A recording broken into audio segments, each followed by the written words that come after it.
Hello दोस्तों, मैं शुभम गुप्ता। स्वागत है आप सभी का YouTube channel Shubham Gupta classes पर। हम जेनेटिक्स की पूरी लेक्चर सीरीज स्टार्ट कर रखी है हम सबने, और हमने उसके 2 लेक्चर कंप्लीट करे।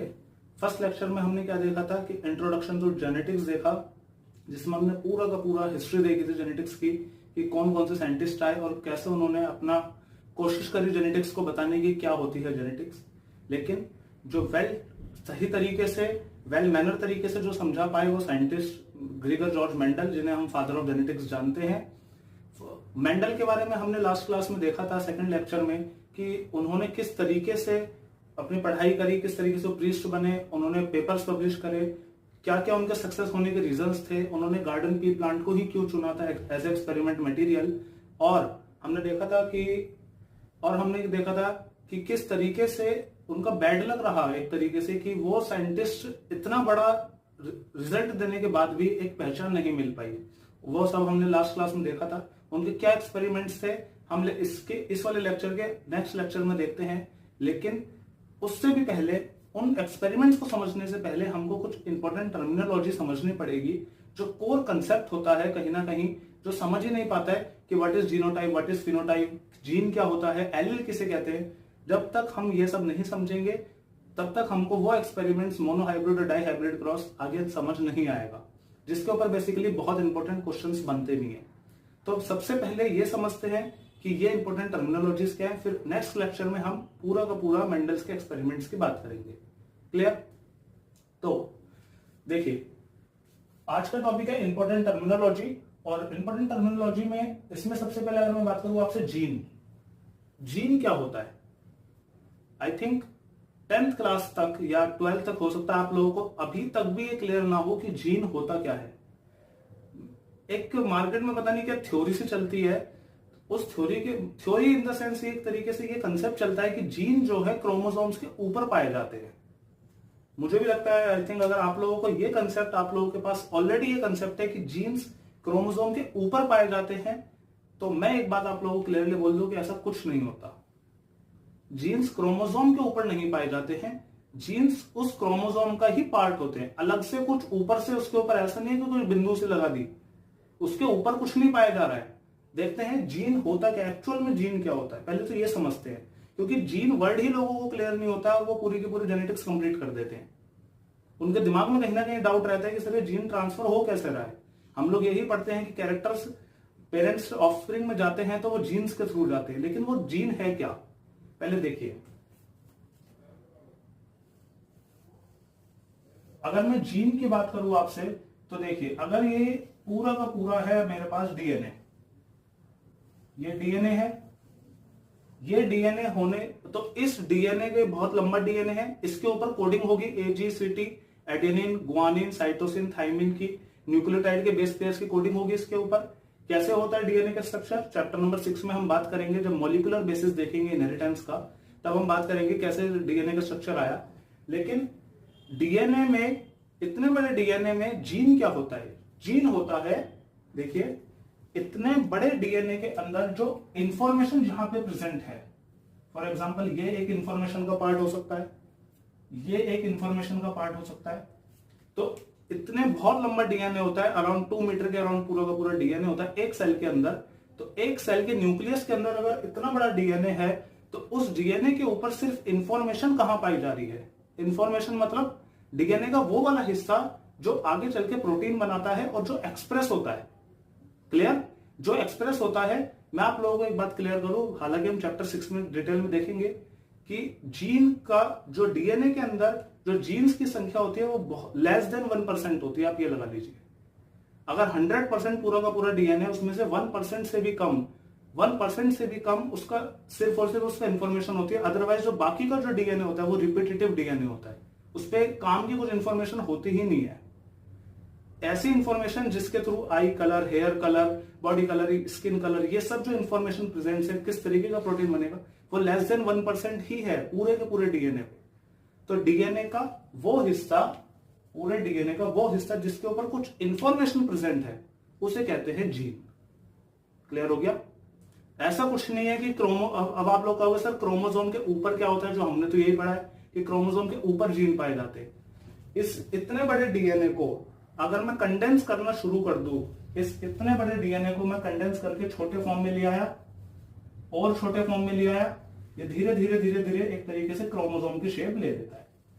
तो अगर मैं इसको कंडेंस कंडेंस कंडेंस करता जाऊंगा तो एक तरीके से ये इतने बड़े क्रोमोसोम पे एक डॉट जैसा ही, बिंदु जैसा ही हमको शो होता है। तो इसलिए हम ऐसा मान लेते हैं कि क्रोमोसोम के ऊपर जीन पाया जाता है। ऐसा नहीं है। अगर उसी क्रोमोसोम का पूरा खोल के देखोगे तो जीन एक्चुअल में क्रोमोसोम के अंदर जो इंफॉर्मेशन है वो होता है जीन।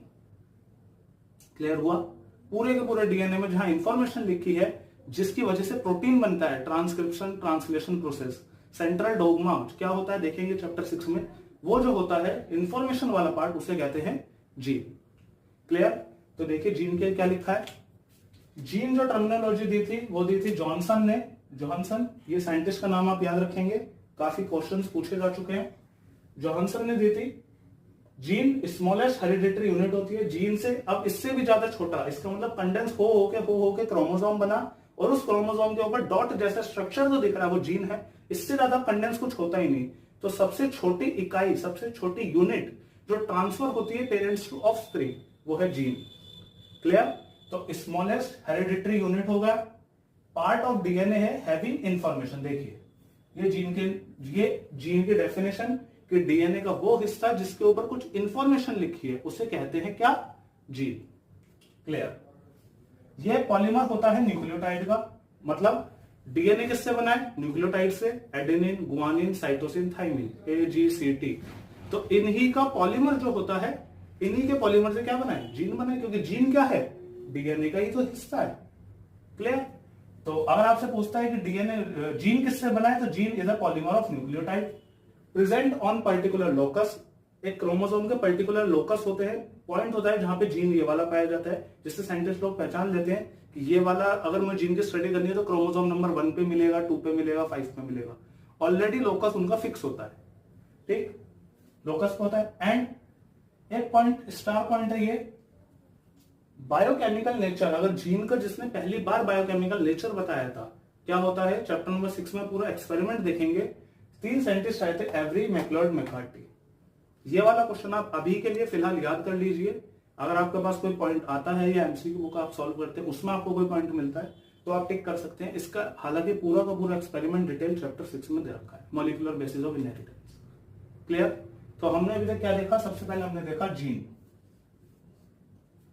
नेक्स्ट अगर मैं इंपॉर्टेंट टर्मिनोलॉजी की बात करूं तो वो है हमारा कंसेप्ट जीनोटाइप एंड फिनोटाइप। अब जीनोटाइप क्या होता है और फिनोटाइप क्या होता है?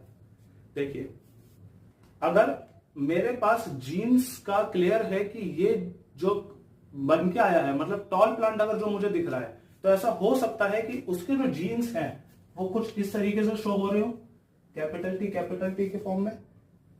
ये हो सकता है कि इस वाली फॉर्म में शो हो रहे हो।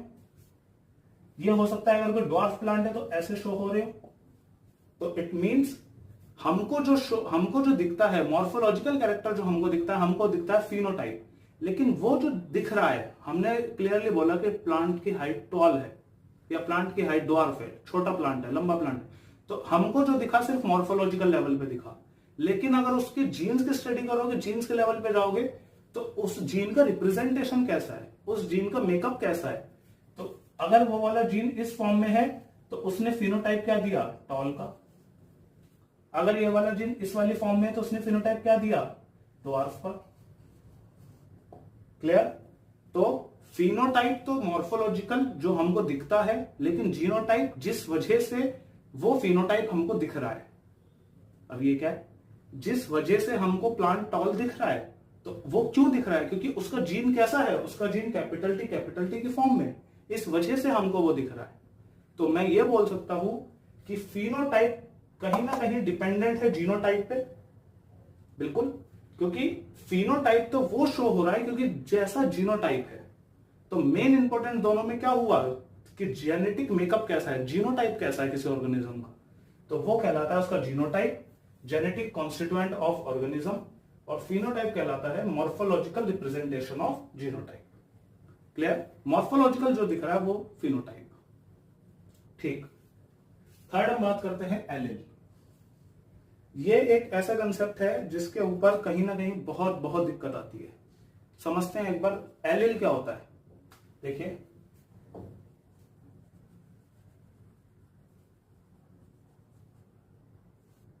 अगर एक जीन है, मान लेते हैं कैपिटल टी, और ये कैपिटल टी डिसाइड कर रहा है किसको, टॉलनेस को,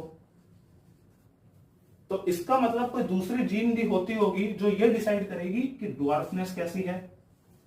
इसका मतलब अगर मैंने आपसे बोला कि ये वाला प्लांट की जो हाइट है वो टॉल है, अगर हाइट टॉल है तो इसका मतलब ड्वार्फ भी कोई होता होगा। ठीक, अगर मैंने आपसे बोला कि इस वाले फ्लावर का जो कलर है वो रेड है, रेड इन द सेंस अगर रेड आ रहा है तो इसका मतलब व्हाइट भी कुछ ना कुछ होता होगा। तो एक ही जीन क्या है, जो हाइट को बता रहा है, जो कलर को बता रहा है। एक जीन है जो किसको बता रहा है, मान लेते हैं हाइट को, तो वो हाइट कैसी हो सकती है, या तो वो टॉल होगी या वो ड्वार्फ होगी। तो एक ही जीन के दो अल्टरनेट फॉर्म, एक ही जीन की अल्टरनेट फॉर्म, या तो टॉल या ड्वार्फ, रेड या व्हाइट, क्लियर, येलो या फिर ग्रीन पॉड का कलर। तो एक ही जीन की जो अल्टरनेट फॉर्म होती है उसे हम क्या कहते हैं, एलील। ठीक, ये वाली टर्मिनोलॉजी किसने दी थी, ये टर्मिनोलॉजी दी बेटसन ने। ये वही बेटसन है ये वही साइंटिस्ट है जिन्होंने पहली बार मेंडल के काम को इंटरनेशनली पब्लिश किया था, जो पूरी दुनिया को बताया था, वही बेटसन साइंटिस्ट है। अगर आप लोग देखो, मैं आपसे पूछूं कि कैपिटल टी का एलील क्या होगा, एलील मतलब इसकी अल्टरनेट फॉर्म ऑफ जीन, आप कहोगे स्मॉल टी। स्मॉल टी का एलील क्या होगा, आप कहोगे कैपिटल टी। क्लियर हुआ। तो इसका मतलब एक ही कैरेक्टर के दो जीन पॉसिबल हैं, दो alternate form of gene possible हैं, उसे कहते हैं एक दूसरे का एलील। ठीक, तो ये था। नेक्स्ट अभी हम देखिए नेक्स्ट फोर्थ पॉइंट पे देखते हैं, होमोजाइगस एंड हेट्रोजाइगस। क्या होता है इसका मतलब, होमोजाइगस आपको वर्ड से क्लियर हो रहा है, होमो मतलब होता है सेम, होमो मतलब सेम। इसका मतलब अगर किसी सेल के अंदर दो आइडेंटिकल जीन है, आइडेंटिकल जीन का मतलब देखो, अगर सेल के अंदर जो जीनोटाइप है वो कैपिटल टी है, या फिर दोनों सेम है, या फिर स्मॉल टी है, या फिर कैपिटल आर या स्मॉल आर, अगर इस तरीके से जीन है, इसका मतलब दोनों के दोनों सेम है, आइडेंटिकल है, तो उस कंडीशन को बोला जाता है होमोजाइगस कंडीशन। और हेट्रोजाइगस कंडीशन कौन सी होती है, हेट्रो मतलब डिफरेंट। अगर हेट्रोजाइगस कंडीशन डिफरेंट है तो कैपिटल टी स्मॉल टी, ये हेट्रोजाइगस कंडीशन हो गई। Next capital R small R, और दूसरा कैपिटल डब्ल्यू स्मॉल डब्ल्यू। तो हेट्रोजाइगस कंडीशन में a gene with a gene and its allele. Allele देखो, कैपिटल टी का एलील क्या है, small T, clear. Small R capital R एक दूसरे के एलील है, कैपिटल डब्ल्यू स्मॉल डब्ल्यू एक दूसरे के एलील है। तो इसका मतलब होमोजाइगस कंडीशन में तो सेम था, सेम जीन्स प्रेजेंट है, लेकिन हेट्रोजाइगस में डिफरेंट है। डिफरेंट इन द सेंस हम लोग कह सकते हैं एक दूसरे के एलील प्रेजेंट है, ये भी एक टर्म हो सकता है, हमने इससे पहले एलील समझाया भी। तो एलील क्या होता है, वही अल्टरनेट फॉर्म ऑफ जीन। अगर वो दोनों एक साथ प्रेजेंट है तो उस कंडीशन को हेट्रोजाइगस कंडीशन बोलते हैं। नेक्स्ट डोमिनेंट एंड रिसेसिव, ये क्या होता है, देखिए अगर कोई जीन अपने आप को होमोजाइगस और हेट्रोजाइगस, अगर कोई जीन होमोजाइगस और हेट्रोजाइगस दोनों कंडीशन में शो कर रही है, अपने आप को रिप्रेजेंट कर रही है या फिर एक्सप्रेस कर रही है, तो उसको कहते हैं डोमिनेंट कंडीशन या फिर डोमिनेंट जीन। देते हैं, देखिए मानते हैं कि कैपिटल टी और स्मॉल टी, ये कैपिटल टी से बना टॉल प्लांट, इससे बना ड्वार्फ प्लांट।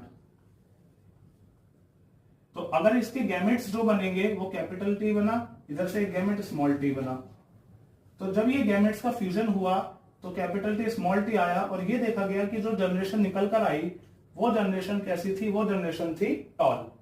तो ये देखिए आप, इस वाले टी वाले जीन ने अपने आप को दोनों होमोजाइगस कंडीशन में भी शो किया और हेट्रोजाइगस कंडीशन में भी शो किया। कैसा फिनोटाइप दिया, टॉल का। तो ऐसे जीन जो होमोजाइगस और हेट्रोजाइगस दोनों में शो करे उसे कहते हैं डोमिनेंट जीन। और ऐसे जीन जो सिर्फ और सिर्फ रिसेसिव कंडीशन में शो करे, अगर ये इस कंडीशन में होगी तभी ये ड्वार्फ बनेगा, अदरवाइज टॉल ही रहेगा। तो ऐसी जीन जो सिर्फ और सिर्फ होमोजाइगस कंडीशन में शो करती है उसे कहते हैं ड्वार्फ या फिर रिसेसिव जीन। क्लियर हो गया? तो हमने क्या देखा, होमोजाइगस हेटेरोजाइगस समझ आ गया, डोमिनेंट रिसेसिव आ गया। नेक्स्ट एक बार समझते हैं test cross and back cross क्या होता है। ये भी बहुत इंपॉर्टेंट कंसेप्ट है। इसे समझने के बाद हम जब मेंडल्स के कंसेप्ट करेंगे तो मेंडल के लॉज को कंप्लीट होने के बाद जब हमारा मोनोहाइब्रिड क्रॉस हो जाएगा तो उसके बाद वो टेस्ट क्रॉस पूछते हैं, टेस्ट क्रॉस करके दिखाओ वो क्या होता है, इसी का बैक क्रॉस बनाओ, इसी का ही रेसिप्रोकल क्रॉस बनाओ। इस तरीके की टर्मिनोलॉजी आती है। पहले समझते हैं फिर देखते हैं। समझते हैं एक बार टेस्ट क्रॉस और बैक क्रॉस को। बहुत इंपॉर्टेंट कंसेप्ट है ये, प्लीज आप एक बार ध्यान से समझिएगा इसको। देखते हैं क्या होता है। सबसे पहले समझते हैं बैक क्रॉस क्या होता है। देखिए, अगर हमारे पास इस तरीके से पेरेंट्स हैं capital T and small T और उनमें से गैमेट्स बने कैपिटल टी, यहां से गैमेट बना स्मॉल टी, और जब ये दोनों फ्यूज करे तो जो F1 जनरेशन निकल कर आई वो F1 जनरेशन आई ये रही। अब इस F1 जनरेशन का क्रॉस अगर मैं किसी से भी करवा दूं, किसी भी पेरेंट से करवा दूं, कोई फिक्स नहीं है। अगर मैं फादर से भी करवा दूं एंड मदर से भी, किसी से भी करवा सकता हूं, तो उस क्रॉस को बोलते हैं बैक क्रॉस। इट मींस मैं इसका क्रॉस इससे भी करवा सकता हूं एंड ये इससे भी। देखिए back cross, when an individual crossed with either of the parent, इस वर्ड को आप प्लीज हाईलाइट करिएगा। आइदर ऑफ द पेरेंट, किसी भी पेरेंट से अगर क्रॉस हो जाता है F1 जनरेशन का, यहां पे नोट वाली बात यह है कि F1 जनरेशन का क्रॉस किसी से भी हो जाता है वो कहलाता है बैक क्रॉस। वहीं टेस्ट क्रॉस क्या होता है? टेस्ट क्रॉस होता है F1 जनरेशन का सिर्फ और सिर्फ रिसेसिव के साथ क्रॉस होगा, यह होता है टेस्ट क्रॉस। F1 जनरेशन का सिर्फ और सिर्फ individual cross with only recessive parent, only recessive parent. अगर सिर्फ रिसेसिव पेरेंट के साथ क्रॉस हो रहा है तो वो होता है टेस्ट क्रॉस। टेस्ट क्रॉस का यूज कैसे होता है हम लोग जब मेंडल मोनोहाइब्रिड डाइहाइब्रिड पढ़ेंगे उसके अंदर समझेंगे कि कैसे टेस्ट क्रॉस हेल्प करता है, एक इंपॉर्टेंट कंसेप्ट में हेल्प करता है हमको। देखेंगे क्यों टेस्ट क्रॉस को टेस्ट क्रॉस कहते हैं, मतलब क्या ऐसे क्या टेस्ट करने में हेल्प करता है। जब मोनोहाइब्रिड डाइहाइब्रिड पढ़ेंगे उसमें मैं आपको डिटेल में बताऊंगा। फिलहाल नेक्स्ट क्रॉस है हमारा रेसिप्रोकल क्रॉस। नाम से समझ आ रहा है रेसिप्रोकल इन द सेंस, अगर ये है मेल फीमेल, इस बार अगर एक क्रॉस के दौरान आपने ये वाली कंडीशन ली है तो दूसरी कंडीशन में इसी को, इस वाले को आप ये फीमेल बना दीजिए और इसको मेल बना दीजिए। इसे कहते हैं बैक रेसिप्रोकल क्रॉस। जो कंडीशन पहले आपने जिसको मेल लिया था नेक्स्ट कंडीशन में उसी को ही फीमेल बना दीजिए। That's it. नॉर्मल है, नाम से क्लियर है, रेसिप्रोकल क्रॉस, वो क्रॉस जस्ट रेसिप्रोकल हो जाएगा। Clear? Next true breeding line. ये क्या होता है? जब प्लांट्स की जनरेशन को कंटिन्यूअस सेल्फ पॉलिनेशन कराया जाता है, मतलब बहुत लॉन्ग टाइम तक, मतलब 20, 30, 40, 50 जनरेशन सिर्फ और सिर्फ इस तरीके से उगाई जा रही है कि सेल्फ पॉलिनेशन ही होता रहे, बहुत लंबे टाइम तक सेल्फ पॉलिनेशन होता रहा। सेल्फ पॉलिनेशन होने से हमको एक ट्रू ब्रीडिंग लाइन मिल गई। ट्रू ब्रीडिंग लाइन मतलब हमको एक अच्छे ट्रेट की, स्टेबल ट्रेट की क्या मिल गई, एक इनहेरिटेंस पैटर्न शो होने को दिखता है। बहुत सारे लंबे टाइम तक 30, 40, 50 जनरेशन तक हमने कंटिन्यूस सेल्फ पॉलिनेशन करवाया और सेल्फ पॉलिनेशन से जो अब जो हमारे पास जनरेशन आई है वो उसे हम कहेंगे ट्रू ब्रीडिंग लाइन। उसके अंदर चांसेस डिजीज के बहुत ज्यादा कम हो जाते हैं और अदर फैक्टर जो पहले जनरेशन में मिलते हैं, ये वाली जनरेशन जो ट्रू ब्रीडिंग लाइन वाली होती है वो ज्यादा प्योर होती है और हेल्दी होती है एज कंपेयर टू दूसरों के। जिस वाले पूरे लेक्चर में हमने ये समझा कि कौन कौन सी इंपॉर्टेंट टर्मिनोलॉजीज हैं। ये इंपॉर्टेंट टर्मिनोलॉजीज बहुत हेल्प करती हैं पूरे आगे जेनेटिक्स को समझने में। अब नेक्स्ट लेक्चर में हम मेंडल्स के लॉज को समझेंगे, monohybrid dihybrid cross and chapter को कंटिन्यू करेंगे। अगर आपने इससे पहले कोई वीडियो नहीं देखी है, वीडियो लेक्चर्स डायरेक्ट आप इसी वीडियो पे आए हैं, तो लेक्चर 1 और लेक्चर 2 जरूर देखिए। मैं उसका लिंक जो है डिस्क्रिप्शन में पिन कर दूंगा, आप वहां जाके समझिए, पहले वो पढ़िए, उसके बाद फिर आगे के लेक्चर्स आपको कंटिन्यू हो जाएंगे। मिलते हैं नेक्स्ट लेक्चर में। Thank you so much. अगर लेक्चर पसंद आया हो तो इसको लाइक करिए एंड कमेंट जरूर करिए, एक मोटिवेशन जरूर मिलता है उससे। मिलते हैं नेक्स्ट लेक्चर में। Thank you.